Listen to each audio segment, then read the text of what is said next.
하나님의 크신 은총과 은혜가 오늘도 살아가는 모든 삶의 자리마다 충만히 임하시기를 기원합니다. 기도하겠습니다. 하나님 아버지, 오늘도 우리를 말씀 앞에 세우시고 그 말씀을 통해 나를 돌아보고 점검하며 하나님의 뜻을 마음에 품고자 하는 열망으로 오늘도 이 하루를 경건의 시간으로 시작하게 하시니 참 감사합니다. 오늘도 하나님의 말씀을 통해 내 심령이 채워지고 그 하나님의 말씀을 통해 내가 오늘도 걸어가야 될 방향과 길이 결정되어지고 그렇게 하나님과 동행하는 복된 날이 되게 하옵소서. 오늘도 내게 맡겨진 삶의 자리에서 오직 하나님만을 영화롭게 하고 기쁘시게 하며 하나님께만 온전한 찬송과 영광이 올려지도록 그리 살아가는 나의 전 삶이 영적인 예배가 되는 복된 날이 되게 하옵소서.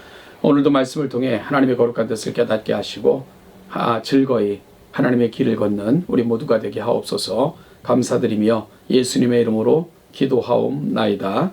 아멘. 오늘 보실 하나님의 말씀은 디모데후서 6장 17절로 21절 말씀까지 보겠습니다. 디모데전서 6장 17절로 21절 읽겠습니다. 내가 이 세대에서 부한 자들을 명하여 마음을 높이지 말고 정함이 없는 재물에 소망을 두지 말고 오직 우리에게 모든 것을 후히 주사 누리게 하시는 하나님께 두며 선을 행하고 선한 사업을 많이 하고 나누어 주기를 좋아하며 너그러운 자가 되게 하라. 이것이 장래에 자기를 위하여 좋은 터를 쌓아 참된 생명을 취하는 것이니라. 디모데야, 망령되고 헛된 말과 거짓된 지식의 반론을 피함으로 네게 부탁한 것을 지키라. 이것을 따르는 사람들이 있어 믿음에서 벗어났느니라. 은혜가 너희와 함께 있을지어다. 아멘. 어제 살핀 말씀을 통해 사도 바울은 디모데에게 이 세대의 악한 것들을 피하고 의와 경건과 믿음과 사랑과 인내와 온유를 좇으며 믿음의 선한 싸움을 싸울 것과 영생을 취할 것을 부탁했습니다. 주님 오시는 그날 부끄럽지 않게 주님을 맞을 수 있도록 오늘 살아가는 삶의 자리에서 주님과 동행하는 경건한 삶을 살 것을 부탁한 것입니다. 이 오늘은 이 시대가 다인 것처럼 사는 자들에게도 이 사실을 알려줄 것을 부탁하는 장면입니다. 오늘 본문에서 이 세대에서 부한 자들은 자신들이 갖고 누리는 것들로 인하여 교만해진 자들이며 정함이 없는 재물에 소망을 두고 사는 자들을 말합니다. 이들은 장차 주어질 영생을 외면하고 사는 자들입니다. 사도 바울은 디모데에게 이들에게 다음과 같이 권면하고 가르치라고 말씀합니다. 교만하지도 말고 덧없는 재물에 소망을 두지도 말고 오직 우리에게 모든 것을 풍성히 주셔서 즐기게 하시는 하나님께 소망을 두십시오 라고 말입니다. 세상의 부귀도 헛된 것이며 또한 재물은 정함이 없습니다. 따라서 이러한 것들을 탐닉하고 살면 필히 올무와 시험에 빠지게 되고요. 필경은 파멸과 멸망에 이르게 될 것입니다.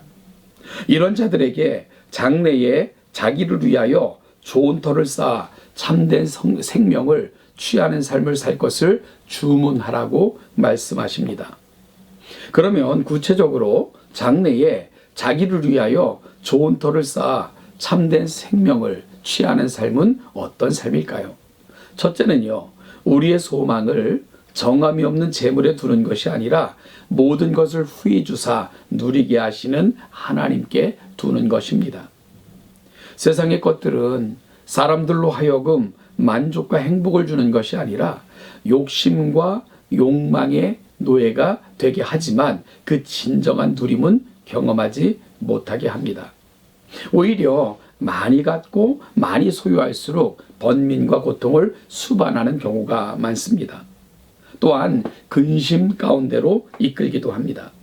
그러나 우리 하나님께서는 우리에게 필요한 것들로 채우시고 이를 누리며 살도록 하십니다. 그래서 하나님이 진정한 소망이 되시는 것입니다. 둘째는 선을 행하고 선한 사업을 많이 하는 삶을 사는 것입니다.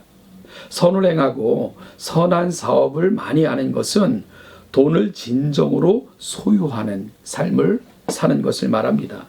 돈을 부리는 삶을 살라는 것입니다. 돈이 주인이 되는 삶에서 돈의 주인이 되는 그런 삶을 살 것을 말씀하고 있는 거죠. 하나님께서 돈을 비롯하여 우리에게 주신 것들은 우리의 필요와 편리와 유익을 위해서 주신 것들입니다. 그러나 돈을 사랑하게 되면 목적이 변질된 것이고 역전된 것입니다. 돈은 이러한 인생의 주인 노릇을 하기 때문입니다. 돈에서 헤어나오지 못하는 돈에 지배당하는 그런 삶을 살게 되기 때문입니다.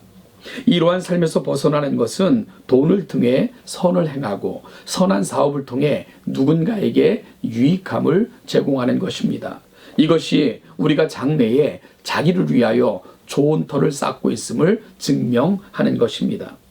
셋째는 나누어 주기를 좋아하며 너그러운 자가 되는 것입니다. 주님께서 우리에게 보여주신 가치가 우리 삶을 통해 드러나는 것을 말합니다. 세상의 방식은 늘 내가 받는 것을 중심으로 생각하게 합니다. 그렇게 자신의 인생을 채우라고 말합니다. 그래서 give and take를 강조하고요. 이런 삶에서 늘 나타나는 것은 내가 준 것보다 받는 것이 늘 적다는 불평입니다. 그러나 성경은 말합니다. 너의 식물을 물 위에 던지라고. 식물은 일상의 삶에서 가장 필요한 것을 말하며 이를 물 위에 던지라는 것은 다시 돌아오지 않음을 전제합니다. 따라서 이는 보상을 기대하지 않는 베품을 말합니다. 성경은 늘 우리가 거저받았으니 거저주라고 말씀합니다. 이것이 우리가 장래에 자기를 위하여 좋은 터를 쌓아 참된 생명을 취하는 삶을 산다는 것을 보여주는 것입니다. 오늘 나는 어떤 사람으로 살고 있습니까? 이 세상이 다인 것처럼 세상이 주입해 놓은 가치와 세상이 귀하다고 취급하는 것들로 채우지 못해 전전긍긍하고 있는 것 우리의 모습 혹시 아닙니까? 그러면 우리는 하늘에 속한 자가 아니라 땅에 속해 있다는 증거를 드러내고 있는 것일 뿐입니다. 우리 삶이 영원한 생명을 취하고 이를 위해 하늘에 우리 보화를 쌓는 삶으로의 전환이 있기를 간절히 소원합니다. 이제 마지막으로 사도 바울은 디모데에게 에베소에 남겨두었던 근본적인 이유를 다시 한번 상기시키면서 그의 편지를 마무리하고 있습니다. 그것은 거짓 교사와 가르침, 이단으로부터 교회를 지켜 하나님께서 디모데에게 또한 교회에게 부탁하신 아름다운 것을 지키라는 것입니다. 하나님은 우리를 영광스러운 교회로 부르셨습니다. 이 영광스러움을 놓치지 말고 우리에게 부탁하신 아름다운 것들을 지키고 보존함으로 하나님의 영광을 드러내고 교회를 든든히 세워가는 저와 여러분들이 되기를 간절히 소원합니다. 하나님의 은혜가 늘 우리와 함께하기를 축원합니다.